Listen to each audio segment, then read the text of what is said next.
Hallelujah. Ate Fe, Thank kay you, brother ka na, Ate Holy Fe. Spirit. Dandahan ka, Ate Fe. Kay brother.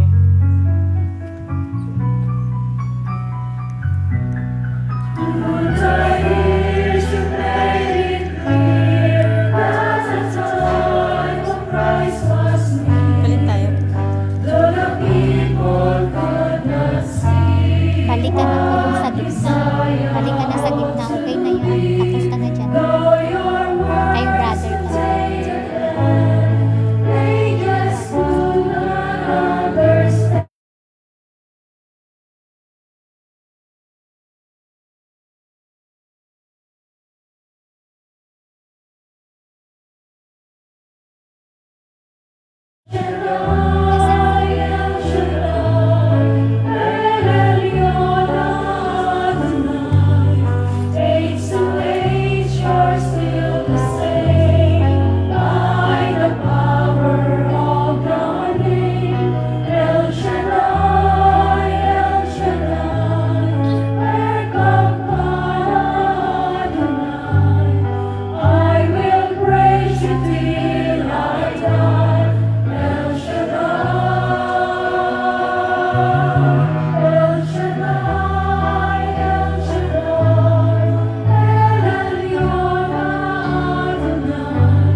Glory, hallelujah, Jesus.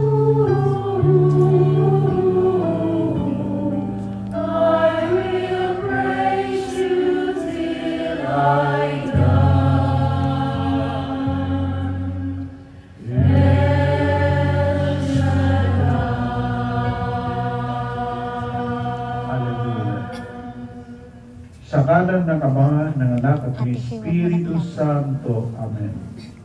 O Diyos, naming Amang nasa langit, Ikaw ang Diyos noon, ngayon at magpakailanman. Try ko kung maganda Sa yun. pangalan na iyong anak na si Jesucristo na pinagkakautangan namin ang aming kaligtasan, sa gabay at patnubay ng Banal na Espiritu, ang araw na ito napakahalaga sa iyo at sa mga kapatid namin na migrante, OFW, na nagde-day off ng linggo. Narito sila upang ikaw ay katagpuin, O Diyos. May iba't iba po silang mga pangailangan, spiritual, material, financial, at physical. Ikaw po ang kanilang pinuntahan sa lugar na ito. At alam ko, Panginoon, walang uuwi na walang dalang biyaya at pagpapala galing sa iyo. Lalo-lalo na mga kapatid namin na ngayon lang nakadalo. Alam namin, your kingdom, wala pong aksidente sa iyong kaharian. Ito ang araw na tinakda mo para makilala kanila at makilala nila ang iyong kabutihan. Ang lugar na ito, hiningi ko, Lord, bakuran mo na yung mga banal na anghel upang wala anumang makapanggugulong masamang espiritu. Inaakit po namin ang 100% victory in the name of Jesus. Amen and amen. Sa ngalan ng Ama, Anak at ng Espiritu Santo. Amen and amen. Purihin si Yahweh al Shaddai.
palakpak na kahit tahimik.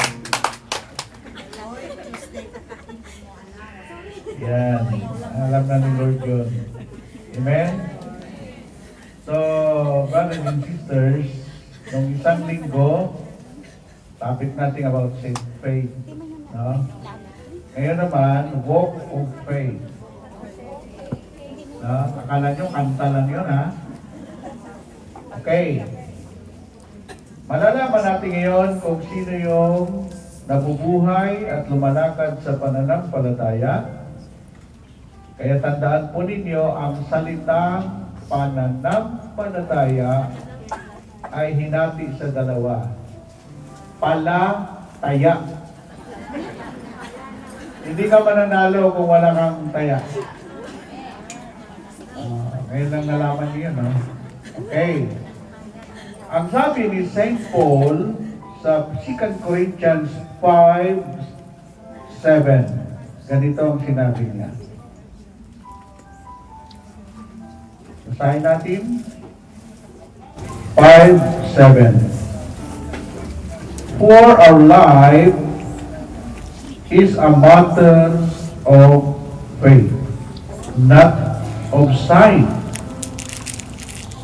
Ang sabi niya, nabubuhay ako ayon sa pananalig sa Diyos, hindi sa mga bagay na nakikita. Ito ang mga salita ng Diyos.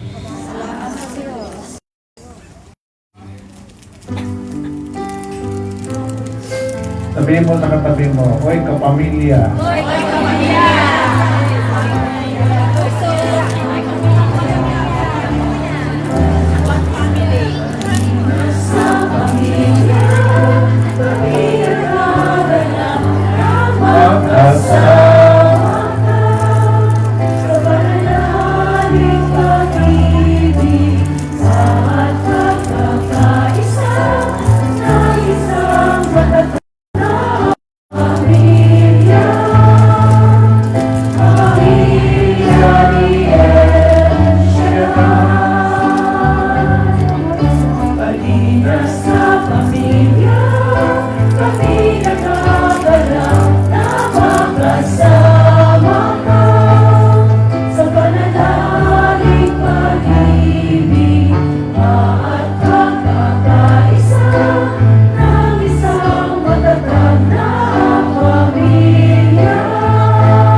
Sabihin mo doon sa mga baguhan, simula ngayon, kapamilya na tayo. Yan. Ha? Tandaan niyo, huwag niyong kalimutan yan. Pamilya muna, bago ang lahat. Okay, 1, 4, 5. Yan. Tayo lang yung ministry na binuo sa pamilya. Kaya yung mga big rally natin sa Lunita, Araneta Coliseum, sa iba't ibang lugar sa Ambel ay tinatawag pong Family Appointment with El Shaddai. Amen? So ngayon, huwag natin kalimutan yan. Kasi para sa atin yan, atin din yan. Pamilya muna. Bago yung ibang mga kwadyan, tayo muna. At naniniwala ko, blessing at biyaya sa atin ng Diyos yan. Itong taon 2025. Sipin ninyo, sa isang linggo ay March na. Isipin mo, 2 buwan na ang nababawas sa isang taon. Makapilis naman yan. Okay. Magsiupo po tayo at sabihin niyo mo sa iyong katabi, sister, brother, naniniwala ka ba na nandito si Lord? Okay?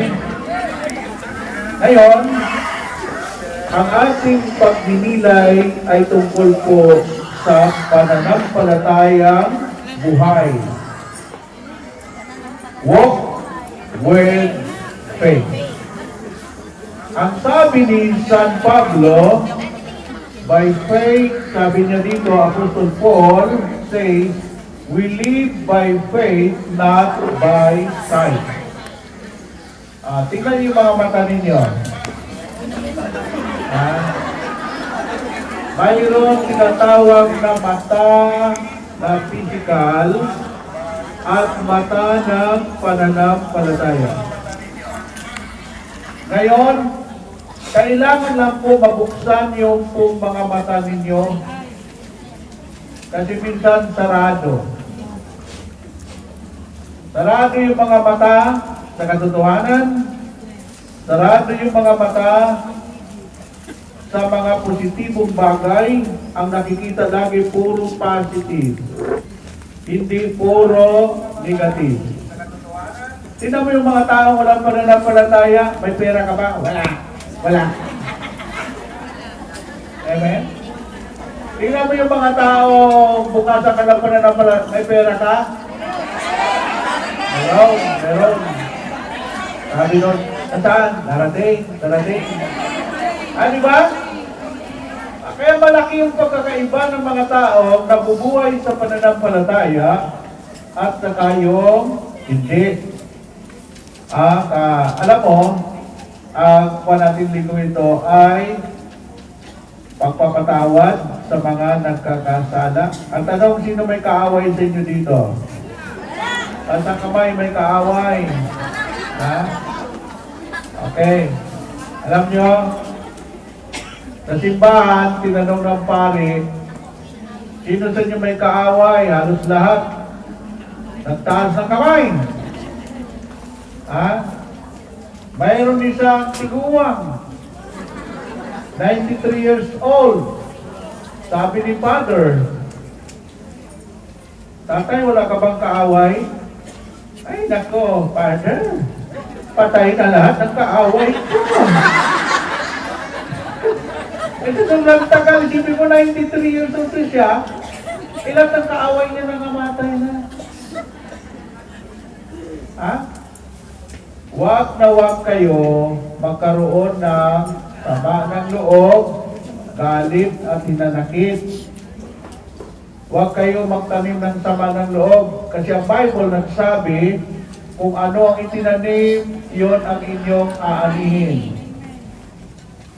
Pag nagtanim ka ng mabuti, mabuti ang anihin mo. Pag nagtanim ka ng sama ng loob, sasama ang mukha mo, sasama ang pakiramdam mo, lahat sasama ang buhay mo. Pag nagtanim ka ng pag-ibig, dadami ang magmamahal sa iyo, sapagkat magbubunga yung pag-ibig na itinanim mo. Amen? Yan. So, nakita ko po sa El Shaddai, mayroon tayong taunan. Ito, malapit na po yung walk of faith. Nilalakad po namin yung Lunita hanggang Ambel. Non-stop po yan. Makita mo yung tao, punong-puno po yung kalsada.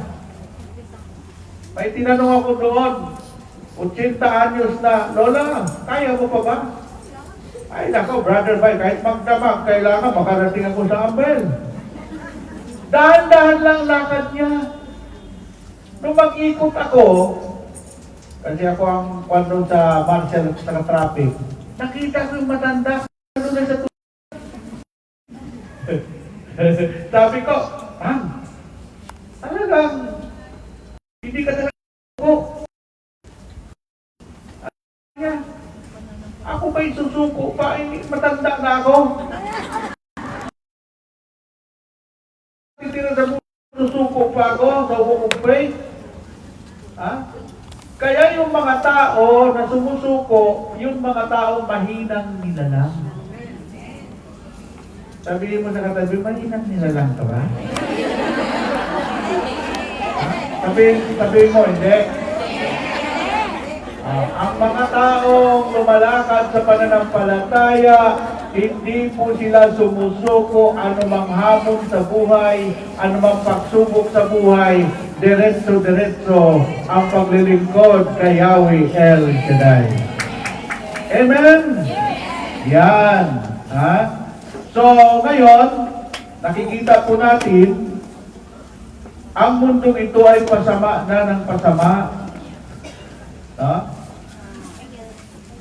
Minsan, uso na sa mundong ito yung mas pinaniwalaan pa ng tao yung mga fake news. Amen? Huwag kayo maniwala doon sa fake news. Kasi mayroon ding fake na pananampalataya. Ano yung mga taong fake na pananampalataya? Kunwari sila ay Kristiyano. Pero pag makita mo sa ugali nila, ang sasama ng ugali.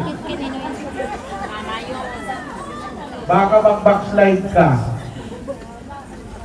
Amen? Alam niyo ba yung salitang kulto? Yung mga panatiko, na kahit mali, ipinaglalaban nila. Dapat, kung ikaw ay tunay na kay Kristo, ang sabi po ni Kristo, halik kayo, come unto me, follow me, sumunod kayo sa akin. Ako ang daan, ang katotohanan ng buhay. Walang makarating sa Ama kung hindi sa pamagitan ko. Marami diyang mga nangangaral. Pero sinabi ni Lord, magsiingat kayo. Baka ang inyong sinusundan ay bulag. At ang bulag, saan kayo dadalhin? Pag nahulog yan sa bangin, kasama kang mahuhulog sa bangin. Amen? Amen. Eh sabi ni Brother Mike, dito lang kayo, huwag kayong palipat-lipat ng ministry. Huwag kayong palipat-lipat ng dinadaluhan. Kasi sinabi ni Lord, nakikilala ko ang aking mga tupa dahil nakikinig ang tupa sa tinig ng kanilang pastol. At ang pastol, alam niya ang kanyang mga tupa dahil sumusunod ang mga tupa sa tinig ng kanilang pastol. Amen? Alam mo, meron akong ang ganda-ganda ng babaeng yon. Tapos, 20 years, walk of faith noon. Oh, bakit ang pangit-pangit mo, matanda ka na? Tapos, bungal ka na, wala ka ng ibig. Brother Bay, patawarin mo ako. Ilan na pong siksa ang nalipatan ko. Palipat-lipat ako. Ilang swimming pool na nilubog ako. Ibig sabihin, ibang ministry na pinuntahan niya, tapos, nabautismo na siya, ito, sasabihin ko sa inyo, bilang mga Katoliko, kahit 10 bisis kang iloblog, yung unang bautismo mo sa Catholic Church, hindi po nawawala yan. Ang gagawin mo lang kung gusto mo bumalik sa Katoliko, Palipat-lipat ka man ng 60 trilyon, pag bumalik ka sa Katoliko, ang advice ng mga obispo, mangumpisal ka lang sa obispo. Obispo, ha? Ha? Yun. Hindi po nawawala yung parang kasal yan eh. Kahit 10 bisis ka di kakasal, yung unang kasal mo, yun ang valid. Amen? Kaya huwag mong isukuintay ang karapatan mo. Yung asawa mo, ikaw pa rin may-ari niya.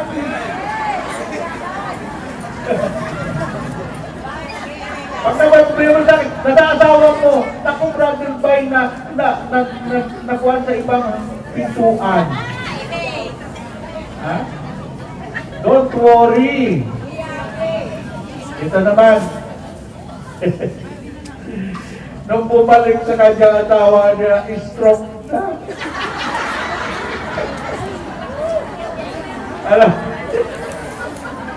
sabi sa akin, brother, may bakit ganyan si Lord? Nung bumalik yung asawa ko, lakas-lakas pa. Kung kaya na stroke, isinauli sa akin ang tabi. Wala nang silbi. Patapit-tapit siya lang, bro.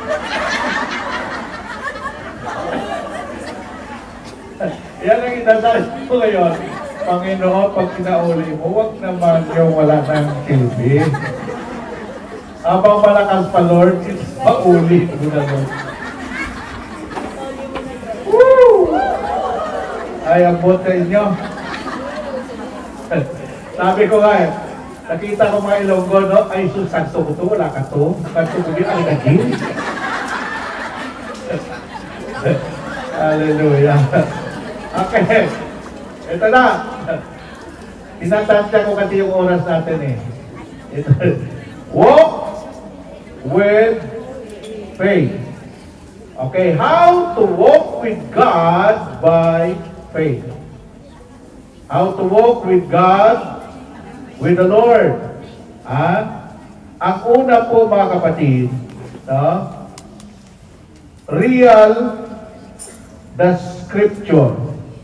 Ang kwan natin may mga scripture yan eh. No? Alam nyo, sa pananampalataya, kailangan ba yung sinusundan ka?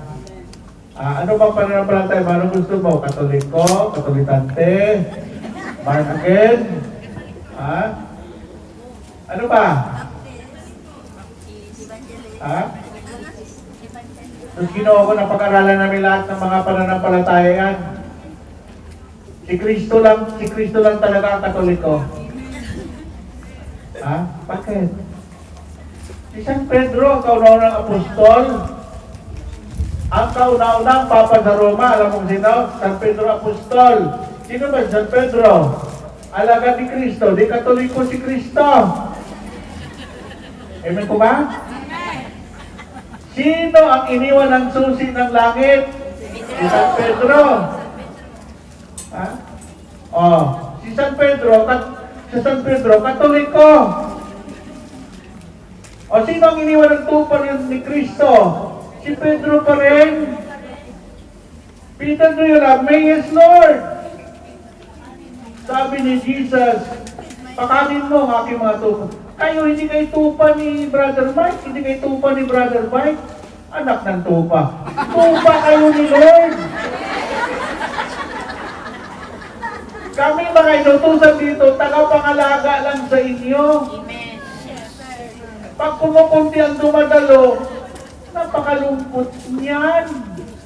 Pag dumadami, ang unang masaya doon si Lord at saka yung pastol.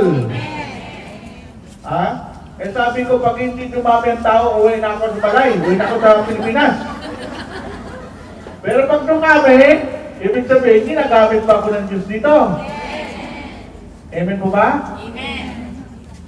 Nung pagdala ko si St. Joseph minsan, pila tao dito?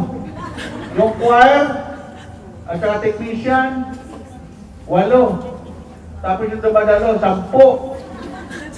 Aba ngayon, mayroon dyan yung Huwebes, 80 na sila.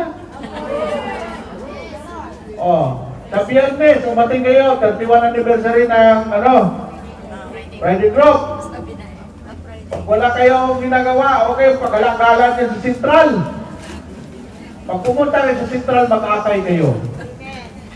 Ha? Tinuruan ko po yung mga tao paano mag-akay. Yung mga nasa sulok na video nangiyak-ngiyak, may problema yan. Yung puntahan mo. Madaling atayin yung tao may problema. Ha? Sabihin mo lang sa kanya, Sis, alam mo ba, love ka ni Lord. Amen? Halika, sama kita. Kung sino ang nagyaya, siya ang taya. Huwag naman yung sinama mo, siya ang pagastusin mo. Ay, ang bot, sige mo ha. Okay. Number 2, ang taong lumalakad sa pananampalataya ay mapanalanginin. Siya'y laging nagdadasal. Yung mga akain ninyo, i-pray nyo muna bago nyo puntahan. Para hindi kayo tanggihan. Anong sinasabi dito sa 1 Thessalonians chapter 5 verse 17? Maging matiyaga sa pananalangin. Ang taong buhay ang pananampalataya, bawat panalangin niya, tinutugon siya ng ating Panginoong Diyos. Amen? Maging matiyaga, at yung iba pang ginamit dito, tingnan natin sa 1 Thessalonians 5:17. Sabi dito, pray at all times. Pag sinabing pray at all time, kahit nasa train ka, pagpikit ng mata mo, nagdadasal ka. Kahit nasa bus ka, nagdadasal ka.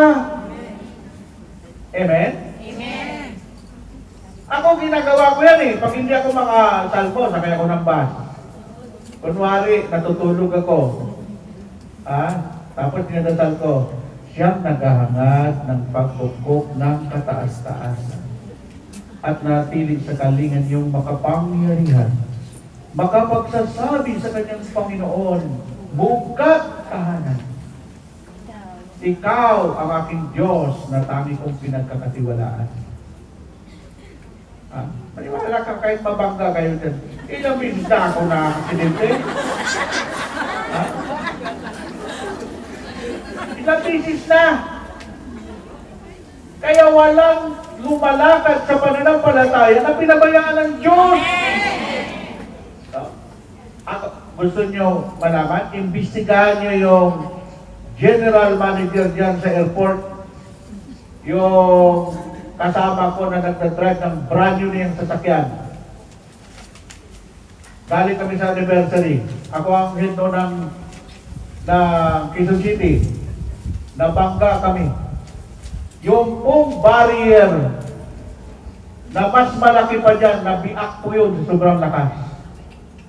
Simento.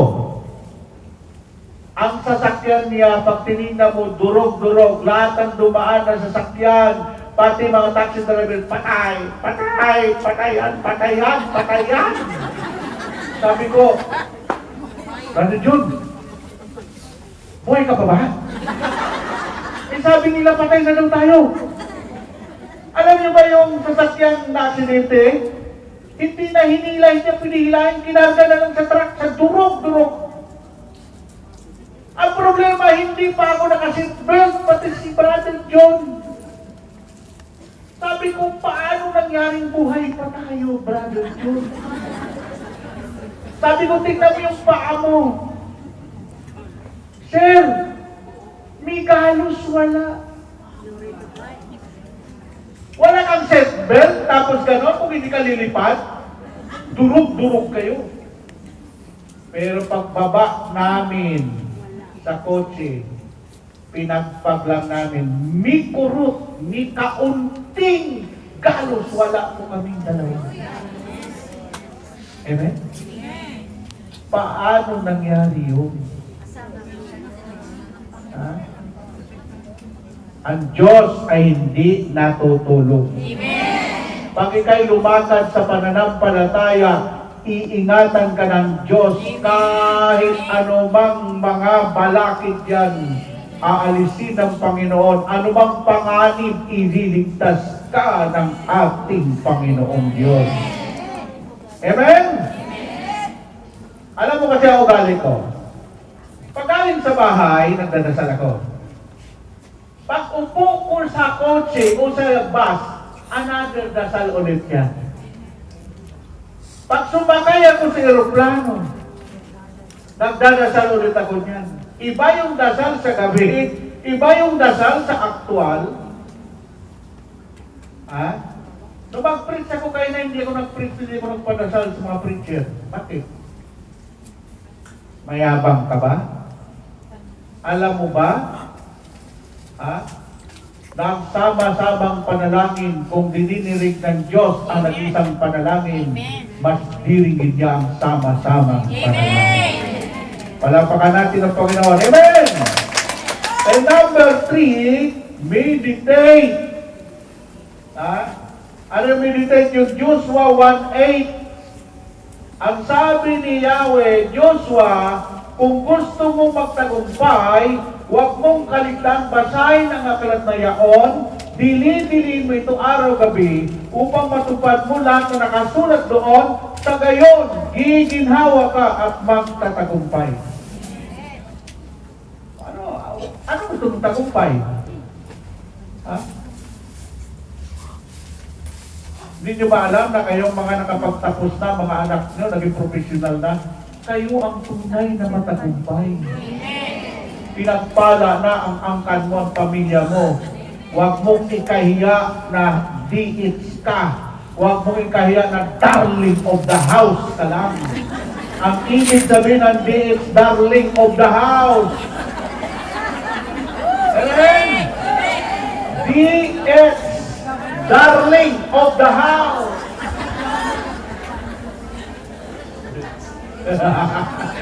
Anong sabi ng mga amon nyo? You are a blessing to my family. Amen po ba? Oh.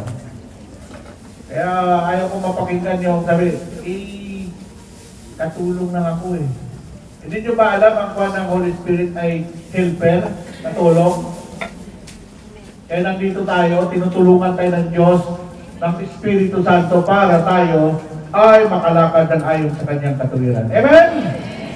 Okay.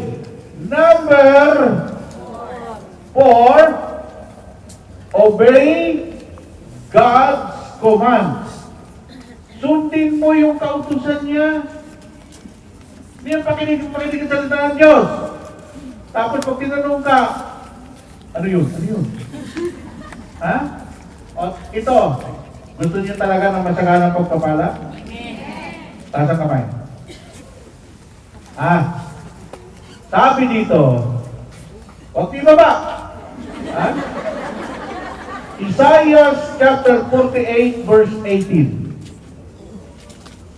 If only you had listened to my commands, then blessing would have flowed for you like a stream that never goes dry.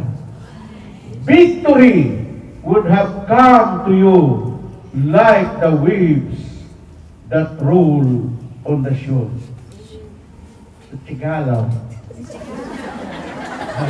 Wag ibaba, wag ibaba. Ano pasunurin? Kung sinusunod mo lang ang mga utos ko, remember, ang salitang kung is a conditional. Kung sinusunod mo lang ang mga utos ko, pagpapala sana dadaloy sa iyo. Parang ilog na di matutuyo ang agos. Tagumpay mo sana ay sunod-sunod, parang dating ng alon sa dalampasigan. Ako po'y laking dagat. yung pong alon, 24 hours, wala pong tigil yan. Sabi ni Lord, kung sinusunod lang ang utos ko, anak, hindi sana magkaganon ang buhay mo. Anak, kung sinusunod mo lang ang utos ko, di sin sana mayaman ka na. Anak, kung sinusunod mo lang ang mga utos ko, di sin sana hindi ka naniguang, wala ka pa'y ipon.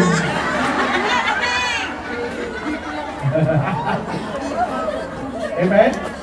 Alam mo ba yung nagbigay sa akin kanina pang kape dyan? Sir, salamat ha. Yung tinuturo mo, ano yan, parang ano yung tinutok ko na mag-ipon. Ha? Oh. Kunti lang oras, kung na babae yung kamay mo.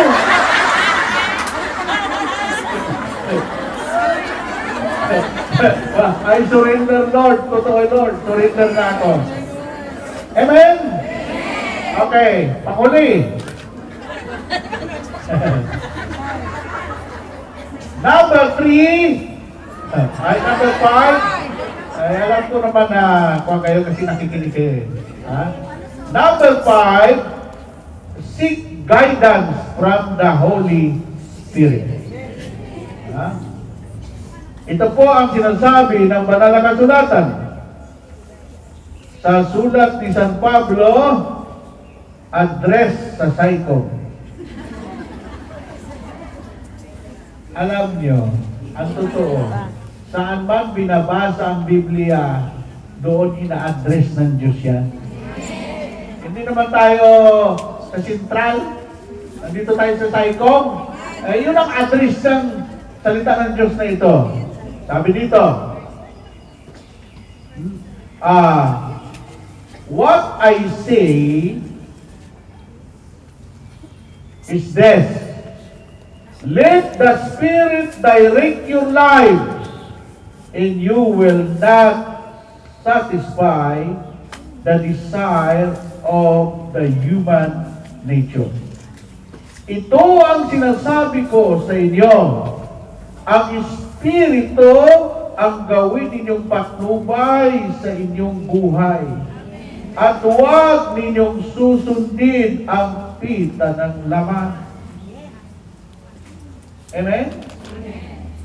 Kung wala ang Espiritu Santo sa inyo, wala kayo nandito. Huwag ibaba ang kamay. Ha? But sino? Ang Holy Spirit ang nagdala sa inyo dito. Ha? Ang nagdala rin sa akin dito, ang Holy Spirit. At marami pang sinasabi ang Holy Spirit. Lahat ng mga anak ni El Shaddai, pagpapalain ko ang kanilang mga buhay. Amen? Okay. Baba na.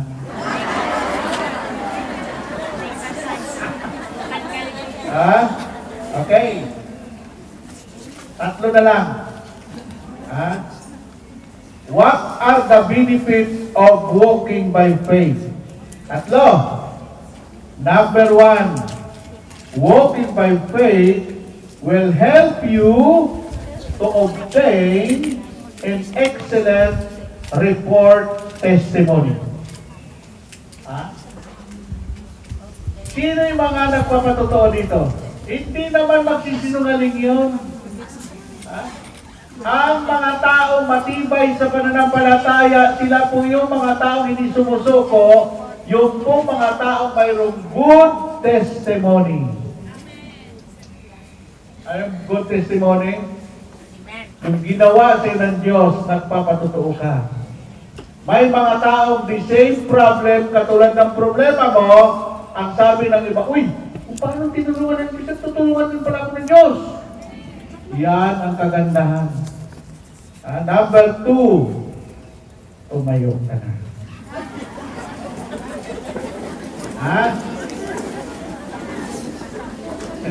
Tingnan mo yung katabi mo kung answer prayer na yan. Number 2, Number two, walking by faith will help you to gain an understanding of hidden and complex mysteries like the creation story. Alam nyo, yung creation story, sapat na yun. Bakit nilikha ng Diyos tayo pinakahuli? Bakit ang unang nilikha ng Diyos yung pangangailangan ng tao? Dahil mahal na mahal ka ni Lord. Ewan mo ba, maintindihan natin sana na ang mga bagay sa mundong ito mayroon tinatawag na hidden wealth.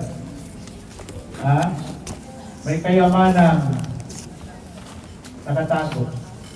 Kaya pinag-aagawa ng Pilipinas, the biggest deuterium in the world ay ang Pilipinas. Pinakamaraming langis sa buong mundo. Naghukay na ang lahat ng bansa sa buong mundo. Ang natira na lang ang pinakamalaking deposito ng langis ay sa Pilipinas. Don't worry. Kayong mga Pilipino, pinili na pinino pa sa mga pagsubok. Sabihin mo sa katabi mo, tagapagmana tayo ng kayamanan ng Pilipinas. Amen? Darating ang panahon, kahit nagtatatlong katulong, makuha ka ng katulong. Ako, kukunin ko driver yung mga Amerikano. Malamaki. Yan ang kailangan kung bakit pinag-interesan ng bansa Pilipinas. Research, sa history, at sa mga nakikita ngayon sa satellite. Hindi nyo alam, mayroon po isang, sa Singapore ako nito, sa BBC World, pinapanood ito. Mayroon isang Pilipino na nagtatrabaho sa NASA. Nakita po niya yung pinakamakislap na lugar sa planetang Earth nung sinome nila ay Philippine Island. I-branded by historian. Alam ko yung mga anong laman dyan sa Pilipinas, alam ko yung laman dyan. Pati bituka mo, alam ko yung laman dyan.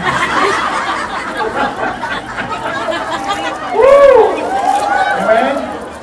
Number 3. The number 3 benefits of walking by faith will inspire and help you to make the right decisions, choices, and action. Yan ang benepisyo mo. Bibigyan ka ni Lord ng right decision. Ano ba mga desisyon mo sa buhay mo? Sabi ni Brother Mike, huwag kayo mag-desisyon pag mainit ang ulo ninyo. Huwag kayo mag-desisyon sa buhay pag galit kayo.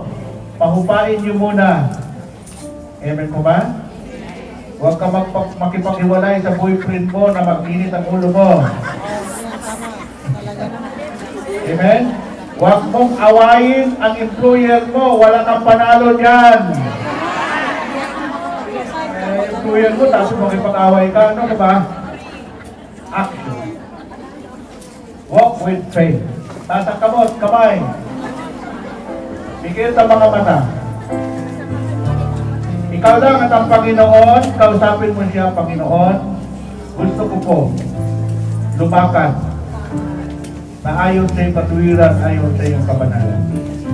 Thank you, Jesus. Hallelujah. Walk with faith in your heart, and you never walk alone. For the faith in your heart, the world is yours to own. You never will live if in Him you believe, and walk with faith in your heart. When the dreams that you dream seems to disappear from you, that's the time to hang on, and soon they all come true. He'll lighten your load as you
has surrounded them. He won't let you down.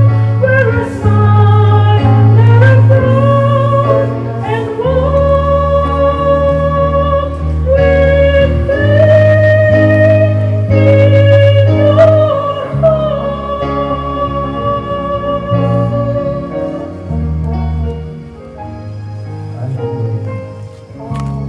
Oras na kapatid, ilagay mo ang kamay mo sa ulo mo, dalawang kamay mo.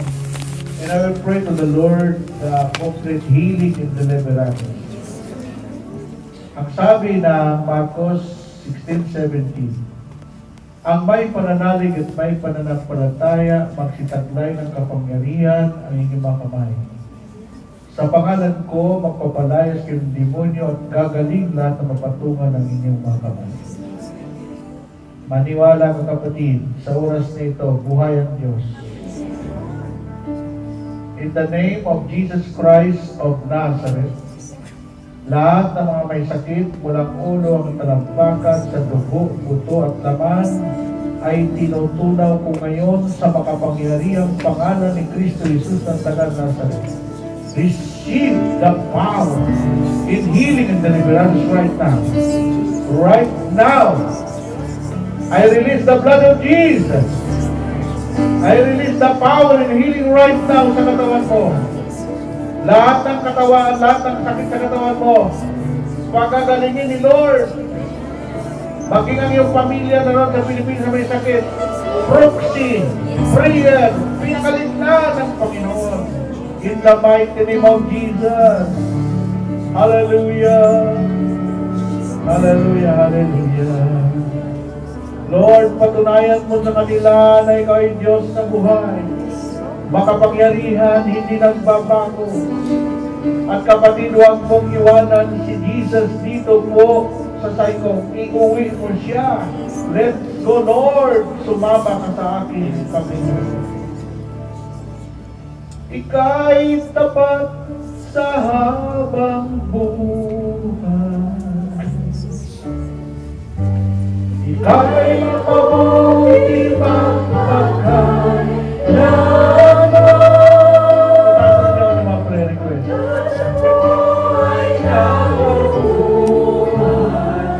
Awitin mo ang kabutihan ng Diyos. Ika'y tapat.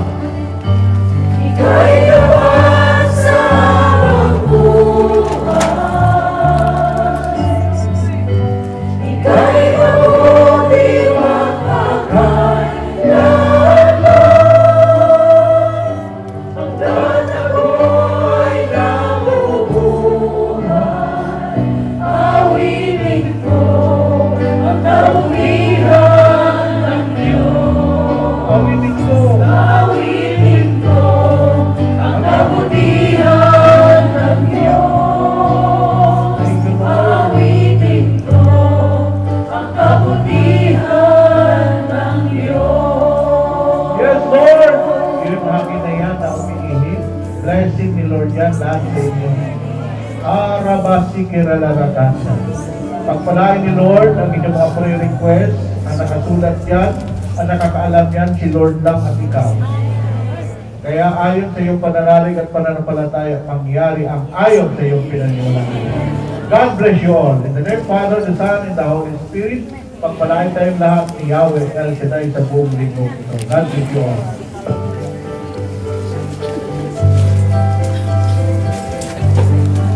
Patingin yung picture. Give thanks with a grateful heart.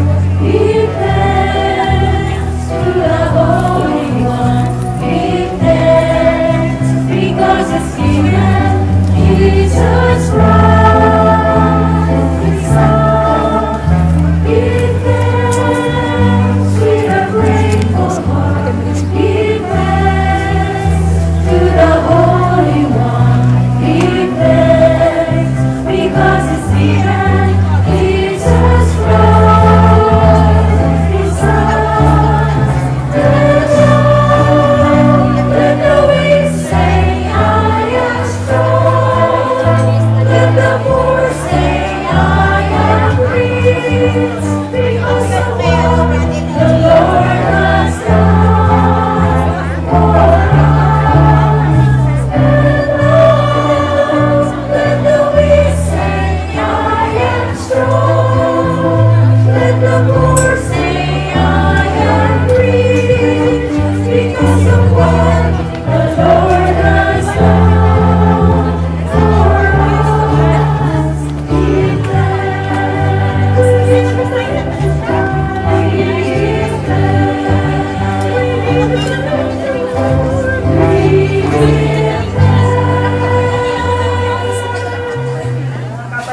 patuloy po tayo manatiling nakatayo at atin po dasalin ang Salmo 91. In the name of the Father, the Son, and the Holy Spirit. Awit ang pagtitiwala sa Diyos. Siyang naghahangad ng pagkugbog ng kataas-taasan at nanatili sa kalinga niyo'y makapangyarihan. Makapagsasabi sa kanyang Panginoon mo ugat tahanan. Ikaw ang aking Diyos, ang Diyos na tangi kong pinagkatiwalaan. Ika'y iniligtas niya sa panganib sa umang nabitag, at kahit anumang mabigat na salot, di ka magdaranas. Lulububan niya sa lilim ng kanyang malabay na pakpak. Sa kalingan niya ay natitiyak mo na ikaw ay ligtas. Iingatan niya ipagsasanggalang pagkat siya ay tapat. Pagsapit ng gabi, hindi ka matatakot sa anumang bagay. Maging sa gagawing biglaang paglusog pagsapit ng araw. Ni sa ano pa man darating na salot pagkagat ng dilim.